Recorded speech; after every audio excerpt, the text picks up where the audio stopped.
The year was 1634. Winter had already taken the color from the land.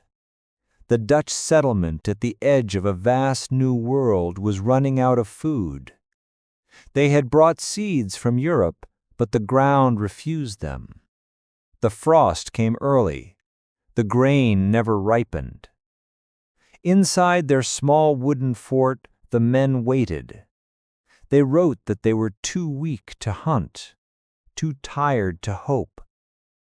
Then, one morning, a woman appeared. She came across the snow carrying baked pumpkins. They ate, and they lived. It wasn't sugar that saved them, nor bread, nor meat.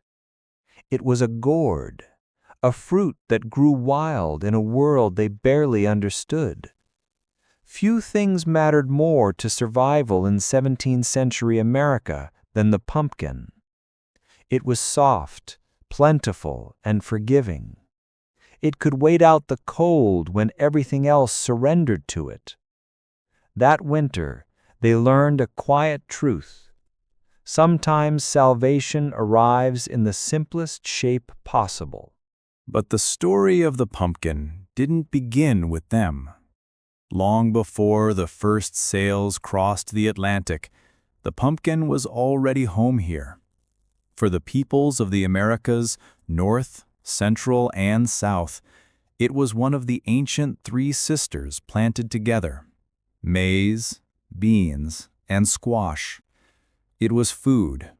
It was medicine. It was memory stored in the soil.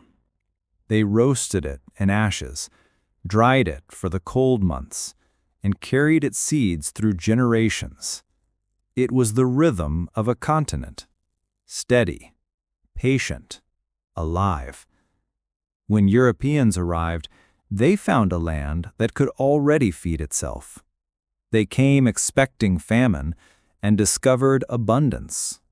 But the abundance was foreign, and so they renamed it, reshaped it, and learned to depend on it. Edward Johnson, writing in 1654, described those first English settlers of Massachusetts. They missed their grain and their ale. They called their bread Indian and their hunger English. But they learned to survive on pumpkins and squash, diverse kinds, he wrote, unable to name the shapes that kept them alive. A small poem from the 1630s told the story more honestly.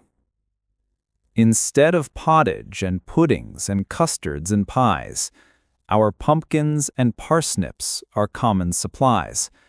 We have pumpkins at morning and pumpkins at noon. If it were not for pumpkin, we should be undone. That verse was not poetry. It was gratitude, disguised as rhyme. They didn't even know what to call it. In France, it was pompon. In England, pumpion. Sometimes it meant a melon, sometimes a squash. It was round or long, green or yellow, smooth or ribbed, as nature listeth to show herself, one writer said, realizing halfway through that he'd failed to describe it at all. Only later would the word pumpkin appear, the kin added as a sign of familiarity, a way to make something foreign sound small, domestic, almost English. Some believe the letter K came from the Massachusetts word papakeen. Others thought it was just a quirk of spelling. Either way, the name we know today was the last one to arrive. By the time the spelling settled, the pumpkin had already saved a continent. Survival is easy to forget once comfort returns. By the 1640s, the colonies had changed. Fields of barley and rye stood where forests once had. Cattle filled the pastures. Apples and pears replaced the rough orange flesh of the pumpkin. In England, It had never been loved. Writers called it insipid, food for servants and the poor. If you could afford sugar or wheat, why eat something grown by chance? The colonies began to feel the same. The fruit that had carried them through famine became a reminder of hunger itself. It turned from blessing to embarrassment. But not everywhere. In New England, memory lingered longer than pride.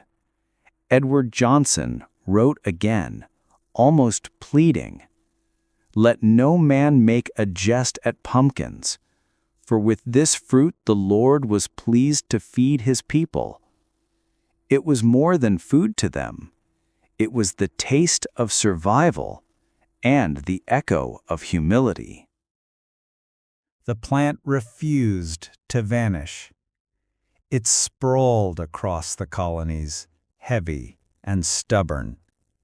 In Virginia, a single seed was said to yield 100 fruits. They grew so thick that farmers joked they could walk the fields without touching the soil. The colonists found endless ways to use them. They turned them into soups and stews, into puddings and porridges, even into ale. A writer in 1671 called one recipe the ancient New England standing dish. They boiled pumpkin for a full day, then mixed it with butter, vinegar, and ginger.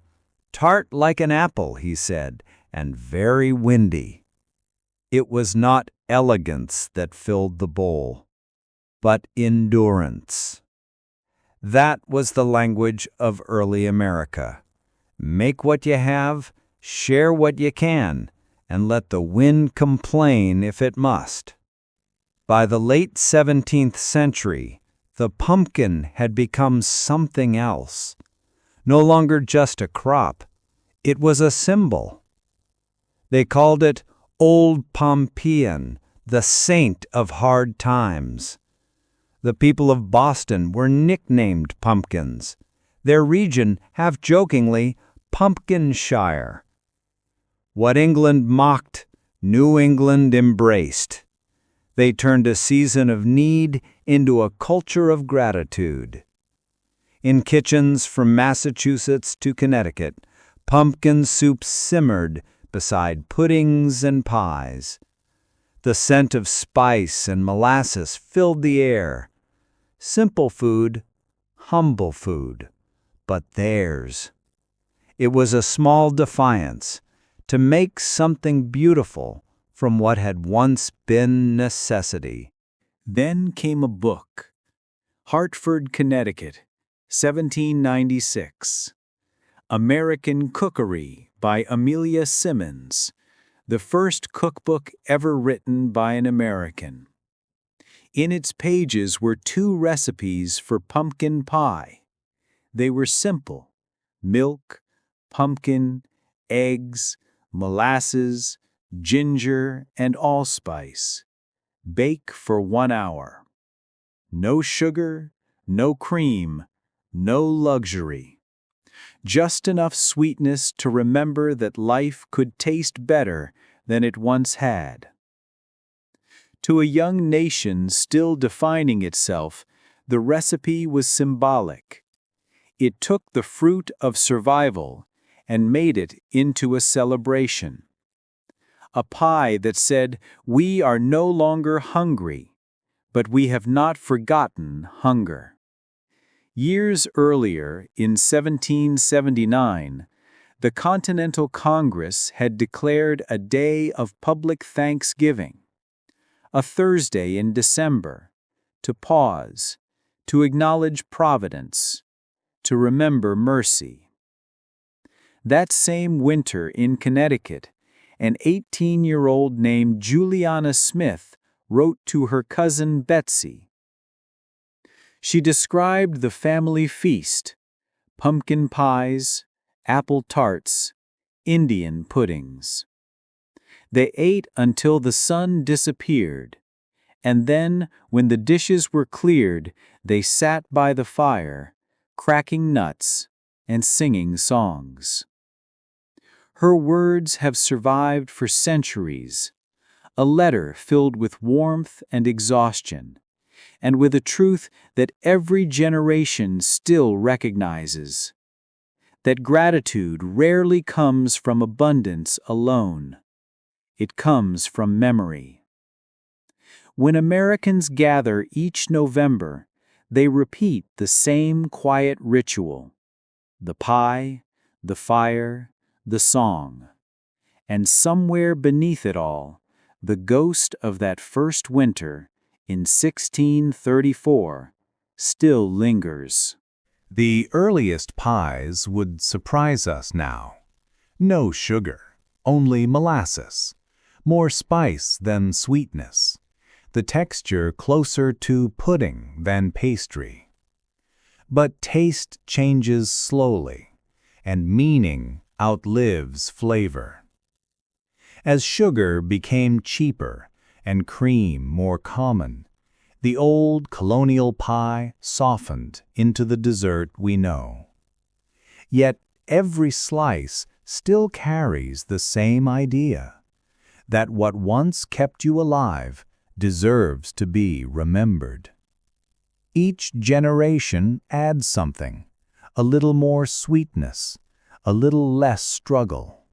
But the story inside the crust remains the same. The pumpkin pie was never only a pie. It was a conversation between past and present, between need and comfort. From the woman who crossed the snow with baked pumpkins to the family that sings around a table of plenty, it has always spoken the same quiet sentence: we endured. In its scent of spice and earth, in its warmth beside the cold window, there is a history that asks to be remembered, not with monuments or battles, but with taste. Because sometimes the sweetest things in life are born from hunger, and sometimes the simplest fruit can hold the memory of a nation.